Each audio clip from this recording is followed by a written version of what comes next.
नमस्कार। कभी सोचा है कि एक पत्थर और एक छोटे से पौधे में आखिर फर्क क्या है? मतलब दोनों ही अपनी जगह पर स्थिर लगते हैं, पर हम जानते हैं कि एक में जीवन है और दूसरे में नहीं। तो वो कौन सी ऐसी प्रक्रियाएं हैं, वो कौन सा मैजिक है जो एक जीवित प्राणी को असल में जीवित रखता है? चलिए आज जीवन के इसी गहरे रहस्य को थोड़ा आसान बनाते हैं। तो सबसे पहला और सबसे बड़ा सवाल, हम ये तय कैसे करें कि कोई चीज जिंदा है? ज्यादातर लोग कहेंगे अरे तो बड़ा आसान है, जो चलता फिरता है, सांस लेता है, वो सजीव है, जैसे कोई दौड़ता हुआ कुत्ता। लेकिन उस पौधे का क्या? वो तो कहीं नहीं जाता। या जब वो कुत्ता सो रहा होता है तब? असल में जीवन का सबसे बड़ा प्रमाण हमारी आंखों को दिखाई ही नहीं देता। ये है अदृश्य आणविक गति, यानी मॉलिक्यूल्स का वो लगातार डांस जो हर एक जीवित कोशिका के अंदर चलता रहता है। तो आज के सफर में हम जीवन के इसी ऑपरेटिंग सिस्टम को समझने वाले हैं। हम जानेंगे कि जीवन असल में है क्या और फिर इसके 4 सबसे जरूरी फंक्शंस को डिकोड करेंगे: पोषण, श्वसन, वहन और उत्सर्जन। तो चलिए शुरू करते हैं। तो जैसा कि हमने बात की, असली खेल तो मॉलिक्यूलर लेवल पे हो रहा है। सोचकर देखिए, हमारा शरीर एक बहुत बिजी शहर की तरह है।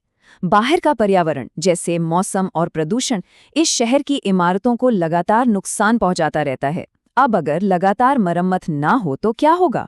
पूरा शहर ढह जाएगा। ठीक वैसे ही हमारे शरीर को भी 24 घंटे मरम्मत और मेंटेनेंस की जरूरत पड़ती है, और इस सारे काम के लिए चाहिए एनर्जी। और इन्हीं सब मेंटेनेंस के कामों को जब एक साथ मिला दिया जाए तो उसे ही हम कहते हैं जैव प्रक्रम या लाइफ प्रोसेसेस। ये कोई एक काम नहीं है, बल्कि एक पूरी टीम है जो मिलकर हमारे शरीर को चलाती रहती है। ये एक ऐसा ऑटोमेटिक सिस्टम है जो हमें तब भी चलाता है जब हम सो रहे होते हैं। तो सवाल ये है कि इस मेंटेनेंस के लिए एनर्जी मतलब ईंधन आएगा कहाँ से? और इसका जवाब है पोषण। बाहर से ऊर्जा के स्रोत यानी भोजन को शरीर के अंदर लेना। और ये सिर्फ हमारी गाड़ी का पेट्रोल ही नहीं है, बल्कि हमारी ग्रोथ और मरम्मत के लिए जरूरी कच्चा माल भी है। अब देखिए, पोषण के मुख्य रूप से 2 ही तरीके हैं। एक तरफ है स्वपोषी, जैसे कि पेड़ पौधे। ये अपने शेफ खुद हैं। ये सूरज की रोशनी, पानी और कार्बन डाइऑक्साइड का इस्तेमाल करके अपना खाना खुद बना लेते हैं। और दूसरी तरफ है हम, यानी विषमपोषी, जैसे इंसान और जानवर, जो अपने खाने के लिए सीधे सीधे या फिर इनडायरेक्टली इन्हीं पौधों पर निर्भर करते हैं। ठीक है, तो पोषण से हमने अपनी रसोई में राशन तो भर लिया, पर उस राशन से खाना बनाकर एनर्जी कैसे मिलेगी? यहीं पे एंट्री होती है श्वसन यानी रेस्पिरेशन की। ये वो प्रोसेस है जो भोजन को तोड़कर उसमें छिपी हुई एनर्जी को रिलीज करता है, ताकि हमारे सेल्स उसे इस्तेमाल कर सके। और यहाँ पर चीजें और भी दिलचस्प हो जाती हैं। शरीर में एनर्जी निकालने के लिए ग्लूकोज को तोड़ने का कोई एक सीधा साधा रास्ता नहीं है। सब कुछ इस बात पर निर्भर करता है कि ऑक्सीजन मौजूद है, कम है या है ही नहीं। तो इसके 3 मुख्य रास्ते हैं। पहला, जब ऑक्सीजन बिल्कुल नहीं होती, जैसे यीस्ट में, जिससे इथेनॉल बनता है। दूसरा, जब ऑक्सीजन की कमी हो जाती है, सोचिए जब हम बहुत तेजी से दौड़ते हैं, तब हमारी मांसपेशियों में लैक्टिक एसिड बनता है और हमें दर्द महसूस होता है।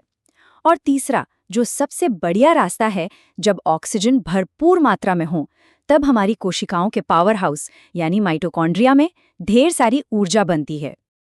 तो ये जो एनर्जी रिलीज होती है वो ऐसे ही वेस्ट नहीं जाती। हमारी कोशिकाएं उसे तुरंत एक खास मॉलिक्यूल में पैक कर लेती हैं, जिसे कहते हैं एटीपी। आप एटीपी को सेल का रिचार्जेबल पावर बैंक या एनर्जी का सिक्का समझ सकते हैं। जब भी सेल को कोई काम करना होता है, वो बस एक एटीपी का सिक्का खर्च कर देती है। कमाल है ना? अब जरा सोचिए, हमारे शरीर में खरबों कोशिकाएं हैं, जैसे एक बड़े से देश में करोड़ों घर। हर घर तक खाना, पानी और ऑक्सीजन पहुंचाना और वहां से कचरा इकट्ठा करना, इसके लिए तो एक जबरदस्त ट्रांसपोर्ट सिस्टम चाहिए होगा, है ना? हमारे शरीर में इसी सिस्टम को हम वहन तंत्र कहते हैं। और इस विशाल ट्रांसपोर्ट नेटवर्क का जो सेंट्रल पंपिंग स्टेशन है, वो है हमारा दिल। ये एक कमाल का पंप है जो बिना रुके जिंदगी भर खून को पूरे शरीर में दौड़ाता रहता है, ताकि हर एक सेल तक जरूरी सामान पहुंच सके। हमारे इस सिस्टम को दोहरा परिसंचरण कहते हैं, क्योंकि खून दिल से 2 बार होकर गुजरता है।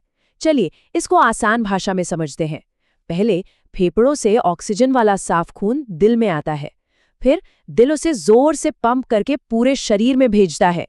इसके बाद शरीर से कार्बन डाइऑक्साइड वाला गंदा खून वापस दिल में आता है, जिसे दिल दोबारा साफ होने के लिए फेफड़ों में भेज देता है। कितना शानदार और एफिशिएंट डिजाइन है। अच्छा, जब दिल जोर से खून पंप करता है तो वो हमारी खून की नसों की दीवारों पर एक दबाव डालता है। इससे आप ऐसे समझ सकते हैं जैसे पाइप में पानी का प्रेशर। इसी दबाव को हम ब्लड प्रेशर या रक्तदाब कहते हैं, जिसे इस मशीन से मापा जाता है। एक स्वस्थ व्यक्ति का नॉर्मल ब्लड प्रेशर लगभग 120/80 होता है।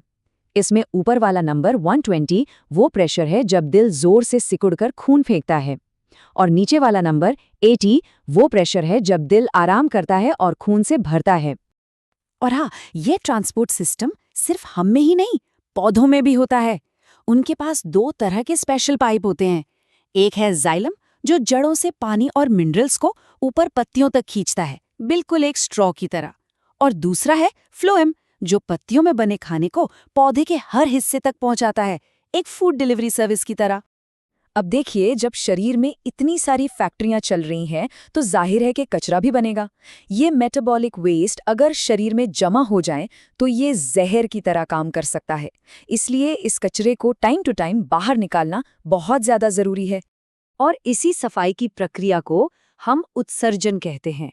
हमारे शरीर में ये सबसे जरूरी काम करती हैं हमारी किडनियां। ये किसी शानदार वाटर प्यूरिफायर की तरह हैं जो खून में से सारी गंदगी को छानकर अलग करती हैं और उसे शरीर से बाहर निकाल देती हैं। तो हमने जीवन की मशीन के 4 सबसे जरूरी हिस्सों को देखा: पोषण, श्वसन, वहन और उत्सर्जन। हमने इन्हें अलग अलग समझा, लेकिन जीवन का असली जादू इस बात में है कि इनमें से कोई भी अकेला काम नहीं करता। ये चारों मिलकर जीवन के 4 स्तंभ बनाते हैं। पोषण से ईंधन लेना, श्वसन से उस ईंधन को जलाकर ऊर्जा बनाना, वहन से उस ऊर्जा और सामान को हर जगह पहुंचाना, और उत्सर्जन से बनने वाले कचरे को बाहर फेंकना। सोचिए, इनमें से एक भी स्तंभ गिरा तो जीवन की पूरी इमारत ही ढह जाएगी। और ये बात पूरी कहानी को एकदम सही तरीके से बयां करती है। जीवन कोई एक चीज नहीं है, बल्कि इन सभी प्रक्रियाओं का एक सुंदर और बहुत ही कॉम्प्लेक्स तालमेल है। ये एक ऐसी धुन है जो हर जीवित प्राणी के अंदर हर एक पल बजती रहती है। और अब जाते जाते आपके लिए एक सवाल। हमने पौधों के ट्रांसपोर्ट सिस्टम की बात की थी, जाइलम और फ्लोएम की। तो क्या आप सोच सकते हैं कि इन दोनों के सामान ले जाने के तरीके में मुख्य अंतर क्या क्या है? इस पर विचार जरूर कीजिएगा। धन्यवाद।